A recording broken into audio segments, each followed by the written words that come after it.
آخری چیز بیماریاں اور اسی طرح سے دوسرے مسائل، یہ بھی آدمی کو پریشان کرتی ہیں،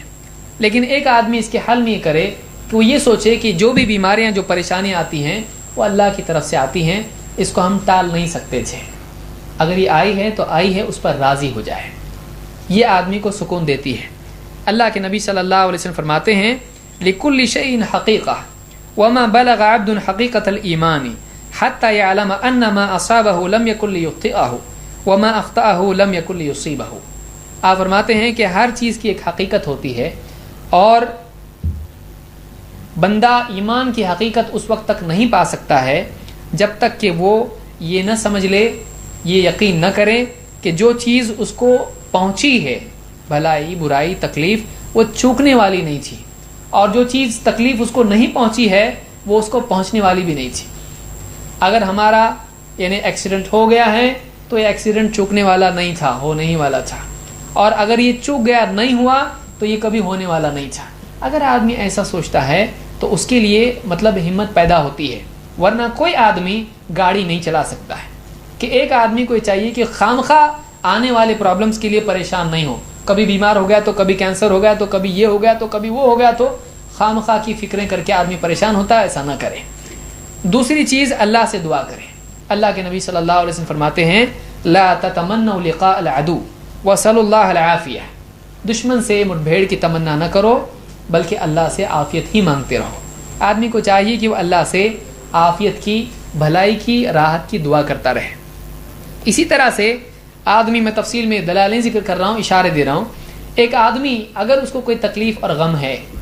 بچے کی وفات ہو گئی، یا مثال کے طور پر بیماری کوئی ہو گئی، یا کچھ اور تکلیف پہنچی، پیسہ اس کا کھو گیا، کچھ بھی ہو گیا، اس کی جاب چلے گیا، یا کوئی اور مسئلہ اس پر آ گیا، ان مسائل میں آدمی ٹوٹ جاتا ہے۔ اس آدمی کو چاہیے کہ وہ سوچے، بعض اوقات ایسا ہوتا ہے اللہ میرے ساتھ ایسا کیوں کر رہا ہے، اللہ ایسا میرے ساتھ کیوں کر رہا ہے، تو آدمی بعض اوقات اللہ سے شکایت کرنے والا بن جاتا ہے۔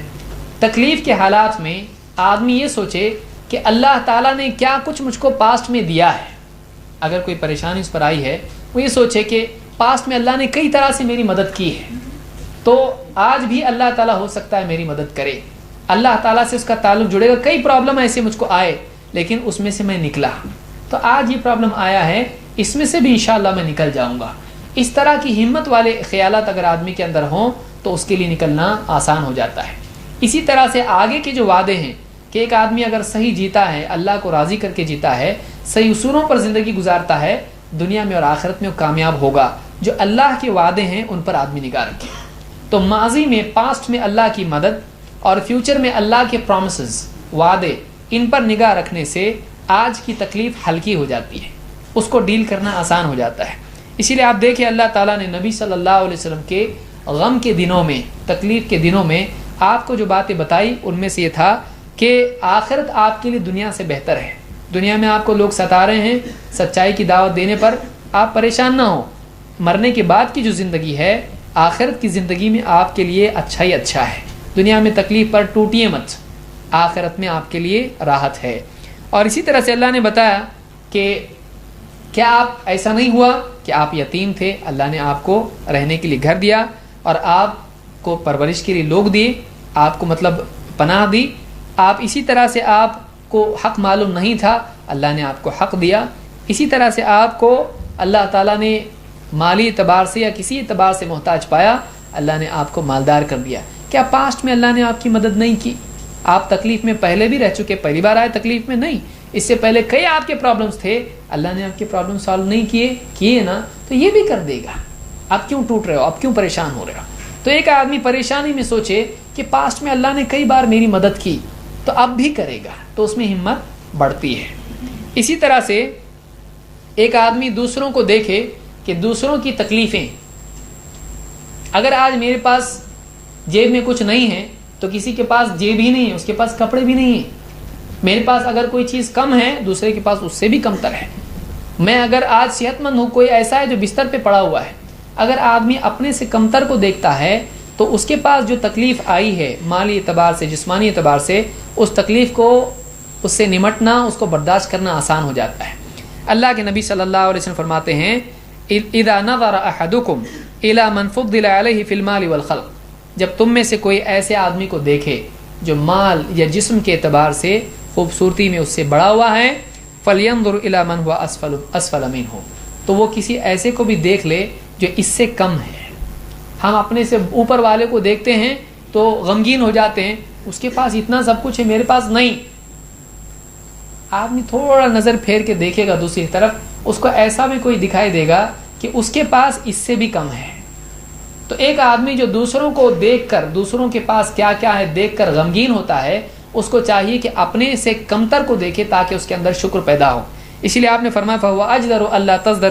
تَزْدَرُ نِعْمَةَ اللَّهِ عَلَيْكُمْ، جب تم ایسا کرو گے کہ اپنے سے کم والوں کو دیکھو گے تو تم اللہ کی جو نعمت تمہارے اوپر ہے تم اس میں ناشکری نہیں کرو گے۔ آدمی اپنے اوپر جو نعمتیں ہیں، ہاتھ پاؤں آنکھ ناک، ایک آدمی جس کو آنکھ ہی نہیں ہے اس کے پاس دنیا کی ساری چیزیں اگر ہوں بھی تو اس سے لذت نہیں اٹھا سکتا ہے، وہ دیکھ بھی نہیں سکتا چیزوں کو۔ آنکھ کتنی بڑی نعمت ہے، آنکھ فری میں ملی ہم کو۔ دنیا میں کتنے ہیں جن کو آنکھ نہیں ہے؟ آج ہمارے پاس گاڑی نہیں ہے، کسی کے پاس چلنے کے لیے پاؤں نہیں ہے، وہ کک مارنے کے لیے قدم ہی نہیں اس کے پاس۔ آپ بتائیے اس آدمی کا کیا ہے؟ تو اس کو دیکھنے سے آپ کو شکر پیدا ہوگا، چلو بھائی گاڑی نہیں تو نہیں، کم سے کم پاؤں تو دیے، گاڑی سے نہیں پہنچا پاؤں سے تو پہنچوں گا۔ تو ایک آدمی کو جو ہے اپنے سے کم والوں کو دیکھنا چاہیے، نہ کہ اپنے سے زیادہ والوں کو۔ اسی طرح سے ایک آدمی کو چاہیے کہ وہ تکلیف پر جو اجر اللہ کی طرف سے اس کو بھی دیکھے کہ اگر میں تکلیف برداشت کر لیتا ہوں تو اس پر کیا اجر ملنے والا ہے۔ اللہ کے نبی صلی اللہ علیہ وسلم نے فرمایا کہ جس مسلمان پر کوئی تھکن، غم، تکلیف، رنج اور اس طرح کی پریشانی آتی ہے، یہاں تک کہ کانٹا بھی اس کو چبھتا ہے، اللہ تعالیٰ اس کے بدلے میں اس کے گناہوں کی مغفرت کرتا ہے۔ تو ہم کو یہ سوچنا چاہیے چلو ٹھیک ہے تکلیف ہٹ رہی نہیں اور گھٹ رہی بھی نہیں، اگر یہ تکلیف مجھ پر آج ہے، اگر ٹھیک ہے اللہ اس کو نہیں بھی ہٹاتا ہے، اگر اس تکلیف پر سے میں گزر جاؤں، اس کو برداشت کر لوں، تو یہ جو تکلیف ہے یہ تکلیف میرے گناہوں کا کفارہ بن جائے گی، آخرت کی تکلیف سے بچنے کا ذریعہ یہ تکلیف بن جائے گی۔ تو ایک آدمی اگر یہ امید رکھتا ہے تو اس کے لیے پھر تکلیفیں برداشت کرنا آسان ہو جاتا ہے۔ اقول قولی ھذا واستغفر اللہ لی ولکم، میں اللہ سے دعا کرتا ہوں کہ اللہ تعالیٰ ہمیں سے جتنے بھی مسائل میں مبتلا ہیں، اور میں سمجھتا ہوں ہر آدمی کا کچھ نہ کچھ مسئلہ ہے، تو اللہ تعالیٰ ہم سب کے مسائل کو حل فرمائیں اور عافیت سے حل فرمائیں، اور ہم سب کو جو بھی پریشانیاں زندگی میں آتی ہیں ان کے ساتھ